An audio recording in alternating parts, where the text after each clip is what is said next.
Here, I'm unmuted. It should be my video. Here he is. Hi, Scott. Hello. How are you, Jennifer? Good, good. Thank you so much for taking the time today. Eddie should be hopping on real soon. Okay, excellent. Where is Eddie? He is based in New York, so I think he's walking to a spot where he can get on the call. Okay, excellent. So he's at the festival and on location doing a Zoom. That's cool. Yeah. So you Oh, have a good fast? I see you were super busy. oh yeah, it was great. This film we just got news this morning that they won the audience award, so that's big No news. kidding. Yeah, it's good I'm news to wake honored. up to. That's super. Yeah, thank you. Nothing like winning the audience. Yeah, That's the that's always best award such a you good get. feeling. Yeah, I'm based in Los Angeles, so I was able to wake up to that news. I know it's afternoon for you guys out there, so Well, I love when I hit winners, you know? You see too many losers. Good to see a winner here and there. Such a ridiculous business in terms of the numbers to try to overcome as a filmmaker. uh, I I suppose know, right? as a distributor too, it must be quite a challenge. Oh, that's a whole other conversation to have. That's always a hot button topic. I see Eddie there. Oh, there we go. Hello. We got a good location. Nice trees and greenery. Yes, I'm I'm uh I'm out here in Central Park. I needed some fresh air. All right. So we have a recording here with the beginning of a conversation with Jennifer. As the PR rep, and you're the filmmaker. So looks like David does a great job. He's sending emails out about the film, and then another email, and then another one. So keep them with you while you go out to sell your film. Sounds good. I like David. David is he's always been right on top of things for many years. He's the best. He's the nicest guy in the world. I love David. Yeah, it's a tough business. So well, this is a lot of family stuff that was shot for a long time. Uh, what are you thinking when they were taking all these videos and all that stuff? VHS to boot. Yeah, no, I think honestly, like at the time, I think I just thought like my dad was being corny, you know. I think it's just like a natural thing for kids to just be like a little like, "Oh, dad, why do you have to keep filming everything?" Like it's I think even you can even tell in my own expressions on the videotapes in the film about just like how kind of like, "Oh, here he goes again." Always recording everything. I mean, the great irony being that like, and then I just took those videos and turned them into like my debut feature. I think is very telling of just like how thoughtful my dad was in ways that I couldn't even consider back then. But the other thing was, I mean, they kept shooting those films because it was their only way of sharing their life with their family back home in Mexico. Not everybody could be in the United States, so it was almost their form of FaceTime to share with their siblings back home and everything. And so I'm very grateful he took those videos, and then watching them back is just a kind of a surreal thing. I don't know if you've ever seen your own family's home videos. It's funny looking back at memories that you don't have, you know, um, seeing things Yeah, that you were a part of but you don't remember. documented. Yeah, my one day my first wife came and showed up with an RCA camcorder. She was like 8 months pregnant, And I think there was a message there. Like, you said you went to film school, and I'll do something with I this. love that. No, it's great. I think it's important, and it's not funny nowadays. I mean, we all have a camera in our pocket, and that just makes it easier for us to take it for granted. Yeah, yeah, it's true. But you must have had some uh, technical things to deal with when transferring Sure. something that was shot in VHS into making it work on today's Oh, digital world. absolutely. I mean, it was easy enough to find a device. I mean, you could just go on Amazon and find yourself a device to like hook up with some software, your VCR to your computer, and then record it that way. But there were a lot of conversations about, should we try to upscale the footage, or is that disingenuous? Because I think it translates to about in digital VHS tapes translate to about 480p, which is very interesting when you're trying to shoot something that's supposed to be on a big screen for everybody to watch. But I Right. think the one of the biggest headaches was there some of the footage was damaged to the point of essentially strobing, where every other frame was either way too bright or way too dark, and the effect was this frankly dangerous strobing that could harm people who are photosensitive. So I had to go in and literally, because the strobing wasn't consistent, um, there was no way of just like automatically matching everything. So I had to go in frame by frame with some of the footage, and that was just weeks of me going like, color correcting everything, shot by shot, frame by frame, until it was like Wow. watchable. So, was there any particular softwares or equipment that you used in doing that process? I think in that process, I was just going through on Premiere Pro. Um, like I said, it's very manual. So it's like I didn't. I think there is some software out there available to remove flicker, but none of it worked very well. So for the amount of perfectionism I was striving for, I had to do it by hand on Premiere. Was all the footage VHS?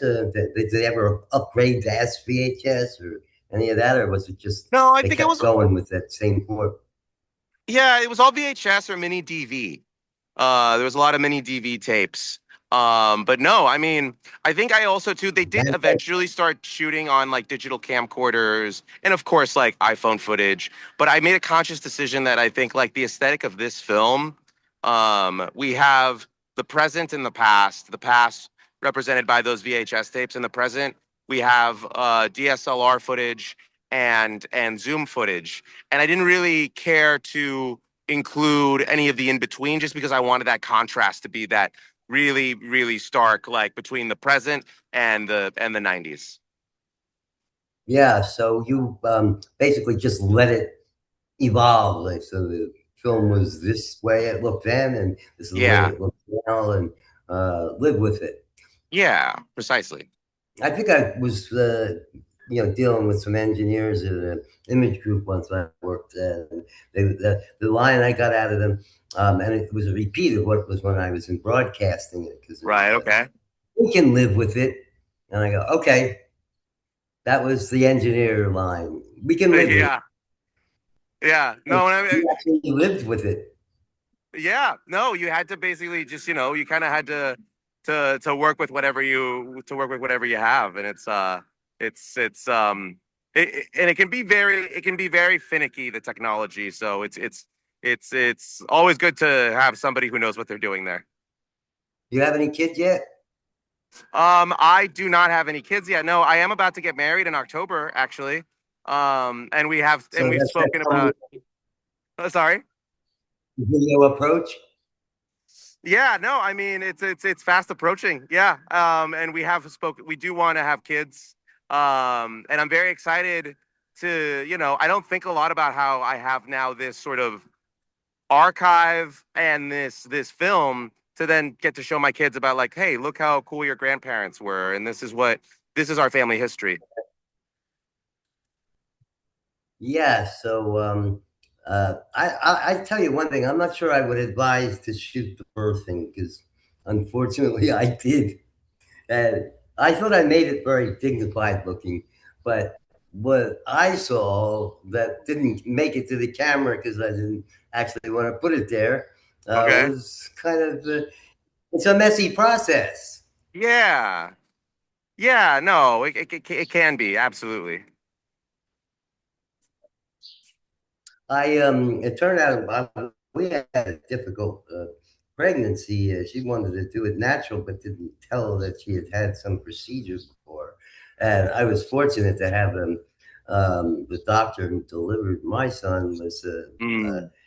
the doctor who, the son of the doctor who delivered uh, uh, the dictator in,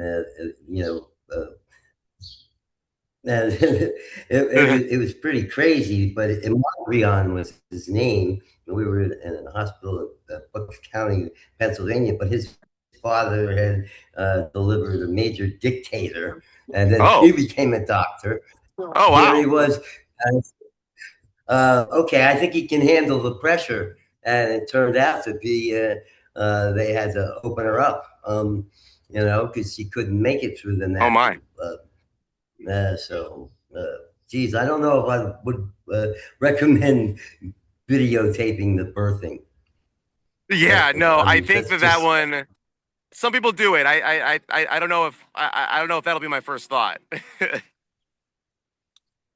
yeah. Well, I, I have mixed feelings about doing it. So, because, I don't know. Don't go in there with three cameras either. Right. Yeah. No. No. No. No. The light is very good, though. The light is Right. amazing Big that they fluorescent. have for her. Yeah. And The surgery table. Yeah. so, where do you plan on going with the film? Are you going to do more festivals or what? I know we're applying to a bunch of places. I think we're applying to, I want to say, around 60 different festivals around the world. We're very excited about the possibility of having an international premiere in either Latin America or Europe. There are a lot of great festivals in Latin America and in Europe, and we're that's what we're eyeballing next. But we also have some spots in the United States. We hope, festivals are their own form of distribution. For many films, it's the only form of distribution. So we really want to make the most out of the circuit. What would be your ideal place to land? Oh man, As I mean, far as I think wherever I have friends and family. So I'm from Portland, so we hope to have an Oregon festival lined up. I know a lot of folks in Minnesota, a lot of folks in California, just wherever my people are at, selfishly. But I think that there's also spots in, like, for instance, Texas, where I don't know anybody, but I know there's a huge immigrant population there that would, I think, right. resonate with the film. So that's what we have in mind.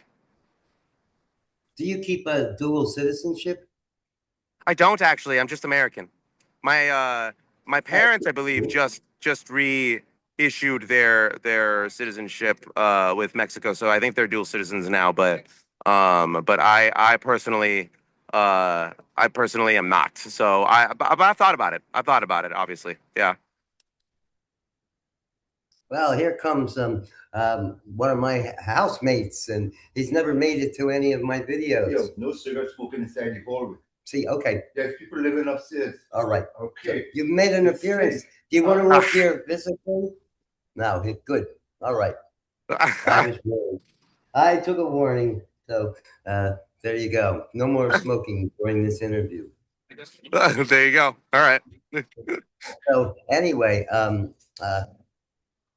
that's my great apartment mate, Kelvin Lewis. Do you want to appear physically or just that we hear you audio, Kelvin? No answer. Anyway, that's the way people are. You try to get them on camera, and that's always a problem too. When you were doing the additional stuff that you shot, how were your subjects in response to your footage that you were shooting? Yeah, no, I mean, I think that it was always a conversation beforehand. And I think when it comes to, you know, filming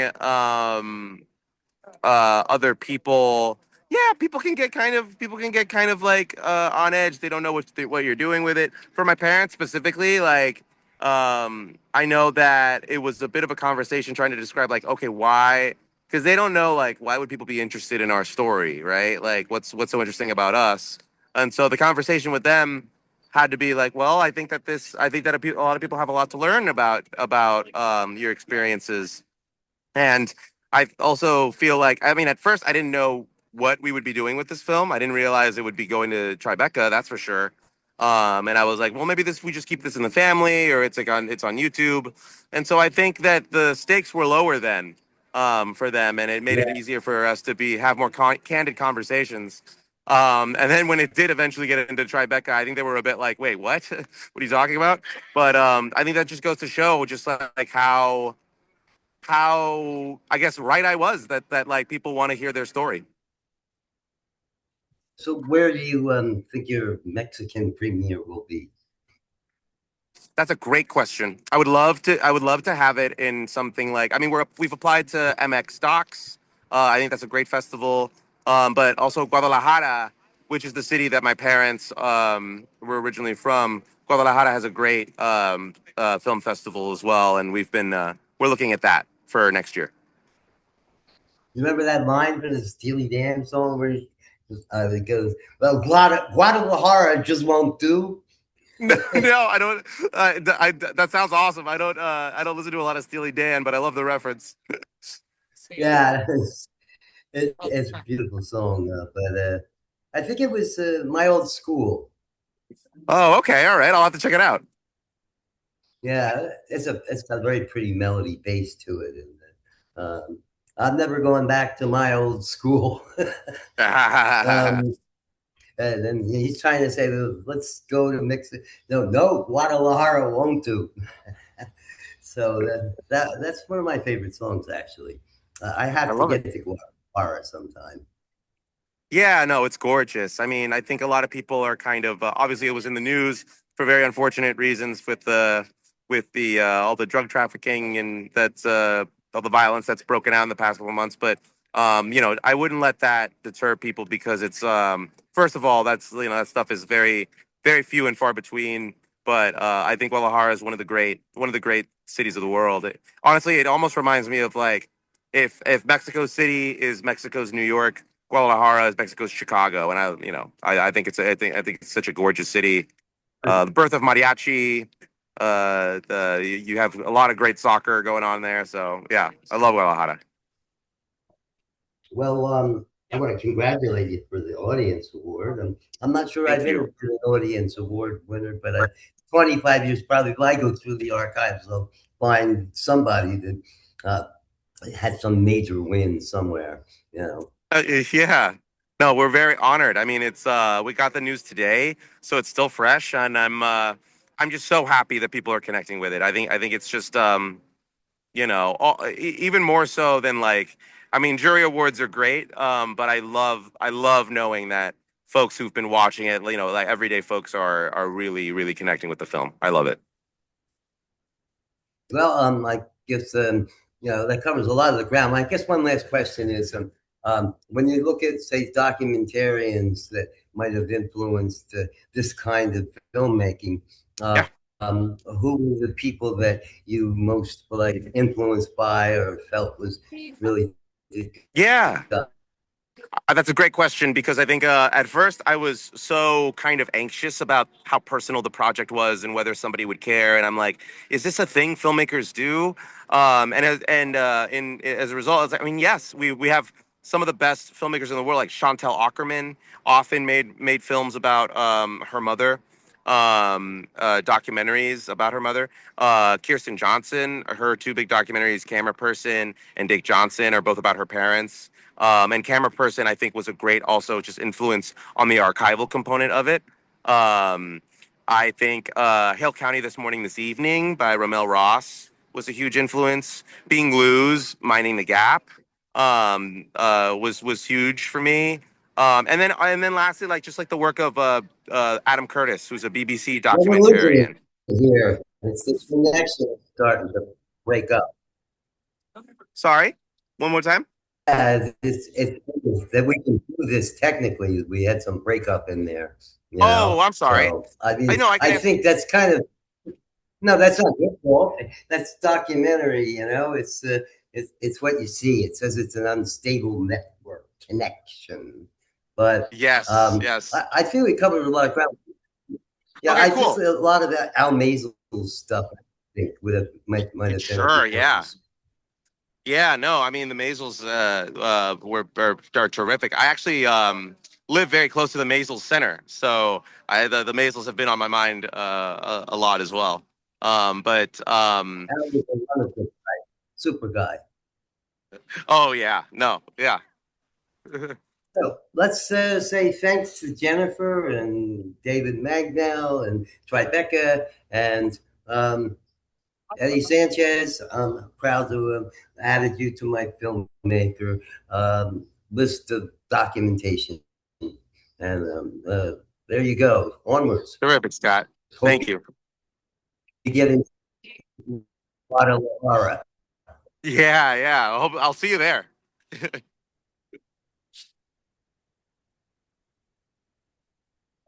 I'll try. Yeah, Send the plane ticket. yeah, absolutely. Thank you, Scott. Adios.